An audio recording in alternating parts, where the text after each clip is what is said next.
Hello YouTube and people of the interwebs, welcome back to another video. This is today's second video because we have officially, finally, after months of waiting, got a full 1 minute and a little bit trailer for Legend of the Sea Devils. So if you want to go and check out my reaction, go and, do that, link in description and probably at the top of the screen there. But this video, if you've already seen the trailer, is a breakdown of everything you might have missed from the trailer. So I'm just going to go shot by shot. I've got it up on my computer here. I've only watched the trailer twice so far, and I haven't noticed anything specific. But yeah, we're going to go shot by shot and break it all down in this video. So obviously the first shot we have is Jodie, Yaz and Dan. I think they're on a beach or a pirate ship at this point. Probably on land. I think you can see the sea in the background. But yeah, not too much to unpack here. Just a really nice, cool look at the Dr. Dan and Yaz. Now, this is where the dialogue that we had from the first trailer comes from, of Jodie saying, "Sea Devil," because, surprise, surprise, the next shot is a sea devil, which blinks its eyes. It's a very nice CG shot. I think it's slightly updated CG from the one that we got, because it's the same shot from the trailer we got back in, it was January. Same same shot as the trailer from January, except this time I think the CG is a bit better and it blinks its eyes and stuff, which, it just looks really cool. Then we cut to black. Oh, it's very dramatic. And then we get this amazing shot. Now, I did mention this in my trailer, reaction video, but one of the key things of, Chibnall era cinematography is just putting the TARDIS in weird and wacky places, and it's so cool to see. The only other example outside the Chibnall era I can sort of think of this is in a TV ident thing from I think it was probably 2009, where David Tennant rides a TARDIS which is attached to reindeer through the snow. It's that sort of thing, taking this weird quirky police box, putting it in weird and wacky places. It just looks so cool. So yeah, this shot is of the TARDIS underwater, and there's a circle of fish, a school of fish, I think that's what they'd be referred to as, a school of fish swimming around the TARDIS, and the doors are clearly open, lights shining out, and I think this is then continued in the next shot, after it's cut to black at the moment. Oh, no, right, after the dramatic cut to black, we get this. Now, this sea creature thing poking through the water is a very big, oh, could this be a classic Who monster returning? Because if you look at it, it somewhat has resemblance. I mean, it has the weird fins to, I think, what are they called? The micro, and it's not the macro are the crabs from Classic Who. I'm going to give it a Google. From the story Warriors of the Deep. This, you can see it on screen now because I'll have a picture, but it was famously bad.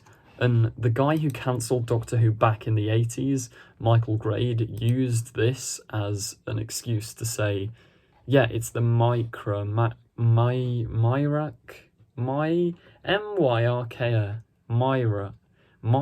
I can't read, however it's pronounced. I've watched Warriors of the Deep not that long ago, and it is shocking because, if you've watched the episode, it sort of bumbles down a corridor, looks incredibly cheap. But this could be like an aquatic version of that, and obviously much better updated special effects version of it, which could look really cool. I mean, we have had promo images, which you can see on screen now, where Jodie, Yaz and Dan are all looking up into the sky. Now, that could be the weird floating pirate ship type thing we see in a minute, or it could be this Myrka or Myrka, whatever the hell it's called. It could be this Classic Who monster coming up to the surface, because in Warriors of the Deep back in the 1970s, it was in leagues with both the Sea Devils and the Silurians, I believe. So, it makes sense if you're bringing back the Sea Devils, why not bring back this guy, the cool Chad bloke. Then we have a really nice shot of Dan in his pirate gear, and then we have another dramatic cut to black. The more I go through this trailer, the more I realise half of this trailer is just a black screen because, dramatics. But it's a really cool trailer. Now, this is a very interesting shot. We have this weird, floating spaceshipy pirate thing. I mean, I don't get why it's not in the water. It's hovering, at least in this shot, it looks like it's hovering just above the water. It has these weird little like blue clamp thingies hovering around it, which seem to be propelling it out of the water. Now, I don't know if this is like the Sea Devil's ship, maybe, because they've got more like high sci-fi tech from their domain of Earthness. I don't know, it might just be cool flying thing. Or it could be, like, one thing that springs to mind, maybe at the end of the episode, they need to get out of some, like, storm or something, and then the Doctor does something cool and makes the ship fly. Could be something like that. Like, I don't know, it just looks really cool and sci-fi, and once again, the effects in this shot are brilliant. Then we get a shot of the Doctor and Yaz, hashtag Thasmin. Down with the kids. Do I have... No, I thought I had sunglasses. I do have sunglasses, look. Boom. Thasmin. Yeah. For those who are uninitiated, Thasmin is the ship between the 13th Doctor and Yaz, and we get the shot of them two right here as the Doctor goes, "But that's impossible!" It's also worth noting here, Jodie's got her like completely new, unique costume, and I think it does have the rainbow lining in the coat, just like her normal coat, which, yeah, that's really cool. And Yaz obviously has her period-accurate clothing here as well. Now, while we're on the shot of the Doctor and Yaz, and I've briefly said about Thasmin, it's probably time to talk about that. I mean, in the latest edition of Doctor Who magazine, the director for this episode has said it's not a major part of the episode, but they do explore the Doctor and Yaz's feelings for each other in this episode, which I, for one, think is absolutely brilliant, because I've always said the only thing for me that the Chibnall era really lacks is character development and stuff, and giving the Doctor and a companion a romance is like a brilliant way of getting character development through. Now, I am just going to jump right in with a hot, controversial take, but I much prefer the 13th Doctor and Yaz, or probably would prefer them two together, than people like the Doctor and Rose, or even the Doctor and River. Now, I know that's going to be very controversial, but I don't know, the Doctor and Rose felt a little bit cringe. The Doctor and River, Moffat just could not control himself, and was clearly, I don't want to accuse him of getting off while writing, but the way he was writing River Song was very... I'm quite the screamer. Take off your clothes. Anyway, yeah, I do think the 13th Doctor and Yaz would be very good together, but yeah, we'll just go into the next shot. So they look at, oh, we've got another dramatic cut to black. Then there, I think that was Madam, I'm going to go back, Madam Ching, or alternatively it's a Sea Devil with a pirate hat on. I'm pretty sure it's Madam Ching. I mean, we can't see the face or the arms or the hands or anything. It's just like cool dramatic cloak and tricorn pirate hat. So I'm presuming it's Madam Ching, because the voiceover from the 14th Doctor, 14th Doctor leads to the 13th Doctor is, yeah, Madam Ching, Pirate Queen. Then we get another shot of Jodie. Oh, beautiful shot. Here we zoom up from a saber sword thingy up to Madam Ching's face. She stood there in the pouring rain. It looks like badass, really cool. Dramatic, intense stare. Then we cut to the boat. Yeah, this is a pretty good shot. I mean, there's a serpent on that flag, or maybe it's that sea creature we saw earlier on. Like, it kind of looks like the Loch Ness Monster. My initial thought was, oh, is that the Grand Serpent? Does it tie into Series 13? Nah, it won't do, will it? Realistically, that thing on the flag looks similar to the sea creature that we saw at the start, so maybe it's not the Micra or the Macra or the Mama. Maybe it's not that, maybe it's its own new thing. It does kind of look like the Loch Ness Monster. I mean, I don't know why I think that, it just kind of does. Probably just because I'm associating sea creatures with other sea creatures. But yeah, we've got this other cool, like, probably the captain of the ship, looking really cool, fancy pirate gear and all.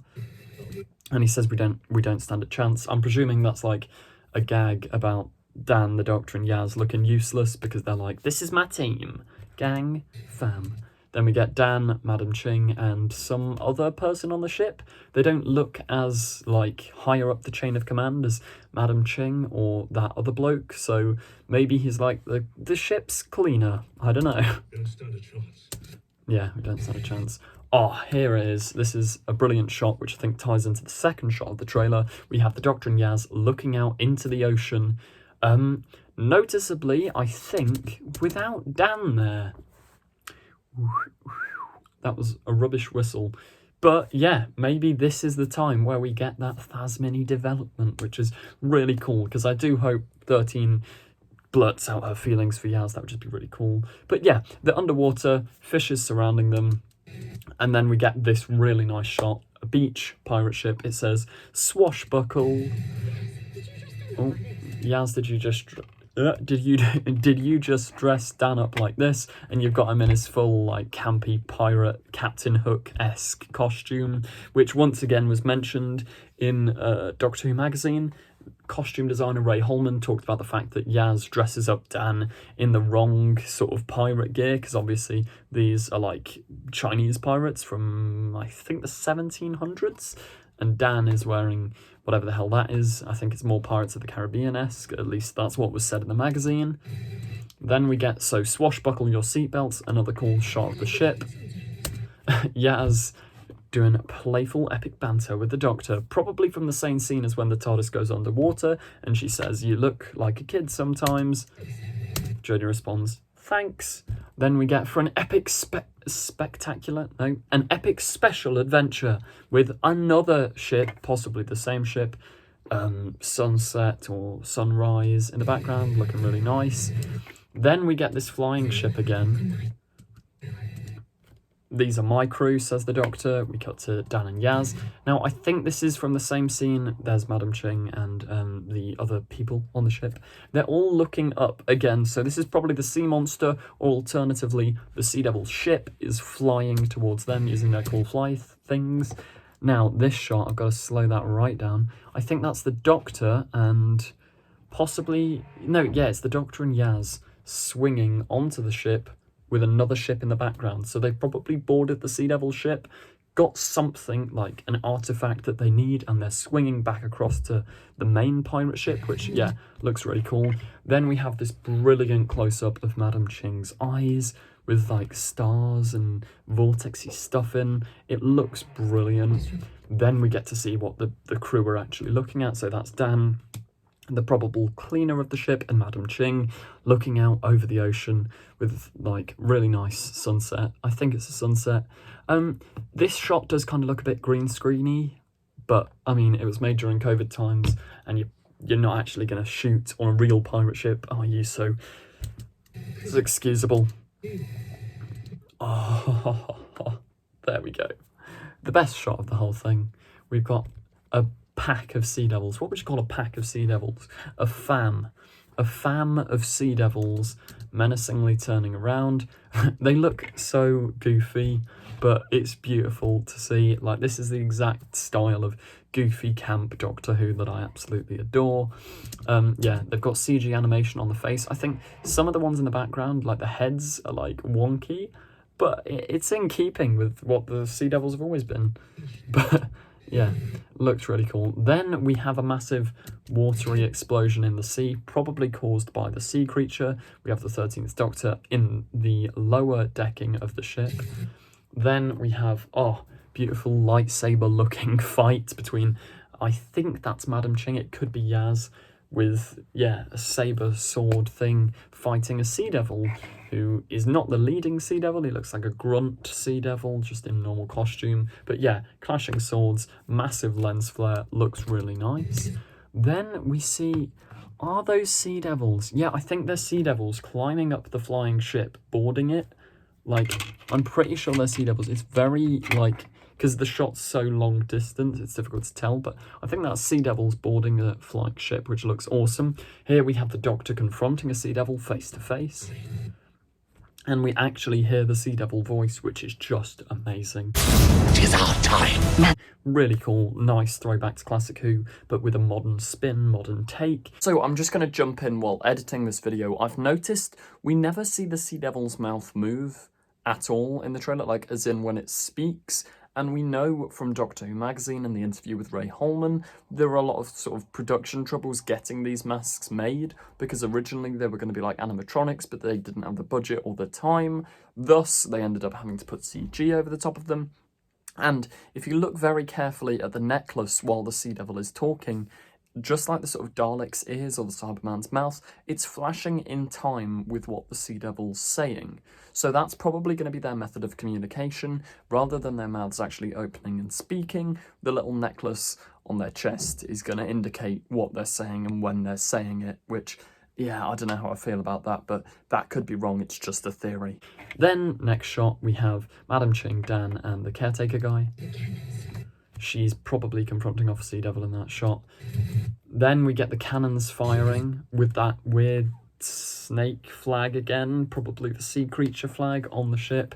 Then we get, from the promo image we've already seen, the Doctor and Yaz getting very close on a barrel, probably ducking from either the cannons or like laser fire or sword fighting or something. It looks like they're ducking. Then underwater we have like a swirly underwater tornado type thing, and you can see the ship is on the sea's surface above the spinny tornado thing. Then we have the 13th Doctor running in a really cool dramatic fashion with her hair flailing around. It looks amazing.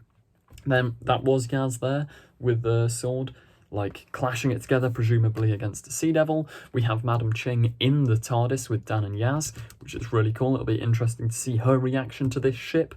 The Doctor will be going on her ship. She'll be going on the Doctor's ship. Very cool. Then we have the two ships next to each other. So the ship with all the flyy blue stuff floating above the red ship. So yeah, the ship with all the flying blue stuff, that's got to be the Sea Devil ship. The more I look at it, the stuff with the red colour scheme, that's probably Madam Ching's ship. There's another shot of Yaz. Oh, here we go. This is a good shot. We've got the Sea Devil creature. It looks very Sea Devil-like. Like it's got the same sort of eyes and colouring as the Sea Devil, trying to like nom on the TARDIS, eat up the TARDIS, which, yeah, that looks really cool. And I think that kind of confirms it's not the Micra, the Macra, or it might be. It might just be a redesign. I mean, the Silurians have been massively redesigned from Classic to New Who, so maybe they're going something like that. Looks really cool. And it's biting the TARDIS. Then once again, we cut back to the scene where all these guys are looking upwards. Oh, another amazing shot. Sea Devil with his lightsabery sword thing, swinging it towards the camera, and another final dramatic cut to black before we get the Doctor Who logo and the Legend of the Sea Devil's title fade into screen. So yeah, that looks amazing. Genuinely brilliant. I cannot wait for this episode. I do wonder if or how it's going to tie into the 13th Doctor's goodbye, her regeneration. Producer Matt Strevens has said at a Comic-Con panel that this was originally intended to be Jodie's last episode. Now, that can be sort of interpreted in 101 different ways. Did he mean as in she was going to regenerate at the end of this? Like, does something happen to Jodie by the end of this episode where she's mortally wounded and she carries that on throughout the centenary special? Or alternatively, did he just mean originally we were going to have a different episode in this one's place? I mean, whatever he meant, I am really looking forward to this episode. I hope it does somewhat tie into Jodie's finale, so we get a bit of a build-up to the centenary special, because that would be quite nice. But it's a really cool look and premise so far. I do wonder whether the Master is going to be in this episode, because that's something that's been heavily rumoured for a long time. We know he's back for the centenary special thanks to leaks and stuff. We know the Master's coming back, but we don't know if he's going to make an appearance in this episode. Now, it would make sense. The Master's teamed up with Sea Devils before, and yeah, Time did warn the Doctor in the finale of Series 13, beware of the forces that mass against you and their Master. The Sea Devils could be the forces massing against her, and obviously the Master is their Master, so he's the Master. Whatever. Let me know your theories and stuff in the comments down below. I hope you did enjoy this video. Did I miss anything in the trailer? I think I've given it a pretty thorough analysis, gone shot by shot, but let me know if I've missed anything really obvious or if I'm being dumb, whatever. Yeah.